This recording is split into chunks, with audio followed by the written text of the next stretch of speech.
Hello guys, ഇപ്പോൾ നമുക്ക് ഒത്തിരി മാങ്ങ എടുത്തില്ലേ? മാങ്ങ വെച്ചിട്ട് നമുക്കൊരു ഡിഷ് ഉണ്ടാക്കി വെക്കലോ. ഈ 4 സാധനങ്ങൾ മാത്രം മതി കേട്ടോ. ഇഞ്ചി, വെളുത്തുള്ളി, പച്ചമുളക്, മാങ്ങ. ഇത് വെച്ചിട്ട് നമ്മൾ കിടു സാധനം ഉണ്ടാക്കാം. ആദ്യം തന്നെ പാനിലേക്ക് കുറച്ച് കടുക് പൊട്ടിക്കാം. കടുക് പൊട്ടിച്ചതിന് ശേഷം ഇഞ്ചി, വെളുത്തുള്ളി പേസ്റ്റ് ആക്കിയിട്ട് ആഡ് ചെയ്ത് കൊടുക്കാം. ദെൻ പച്ചമുളക് ആഡ് ചെയ്ത് കൊടുക്കാം. ഇതൊക്കെ നമ്മുടെ ആവശ്യത്തിന് മാത്രം ആഡ് ചെയ്താൽ മതി കേട്ടോ. അതിനുശേഷം മുറിച്ച് വെച്ച മാങ്ങയില്ലേ, മാങ്ങയും കൂടെ ആഡ് ചെയ്ത് കൊടുക്കാം. എന്നിട്ട് നന്നായിട്ടൊന്ന് വഴറ്റിയിട്ട് ഇത് നന്നായിട്ട് സെറ്റ് ചെയ്ത് കൊടുക്കാം. അതിനുശേഷം 1/4 ടീസ്പൂൺ മുളക് പൊടി, മഞ്ഞൾപ്പൊടി, മല്ലിപ്പൊടിയൊക്കെ ആഡ് ചെയ്ത് കൊടുക്കാം. മധുരം ഒന്ന് ബാലൻസ് ചെയ്യാൻ വേണ്ടിയിട്ട് നമുക്ക് കുറച്ച് ഉപ്പും കൂടെ ആഡ് ചെയ്ത് കൊടുത്തിട്ട് നന്നായിട്ട് അതൊന്ന് വഴറ്റി കൊടുത്തേക്കാം. അതിനുശേഷം ഒരു കപ്പ് വെള്ളം എടുത്ത് വെക്കാം.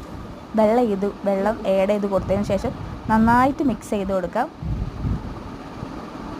ഈ ഒരു പരിവാകുന്ന സമയത്ത് നമുക്ക് 3 ശർക്കര ഇടാം. 3 മാങ്ങയാണ് എടുത്ത്, അതുകൊണ്ട് ഞാൻ 3 ശർക്കര ആഡ് ചെയ്തിട്ടുണ്ട്. എനിക്ക് മധുരം ഒത്തിരി ഇഷ്ടമുള്ളതുകൊണ്ട്.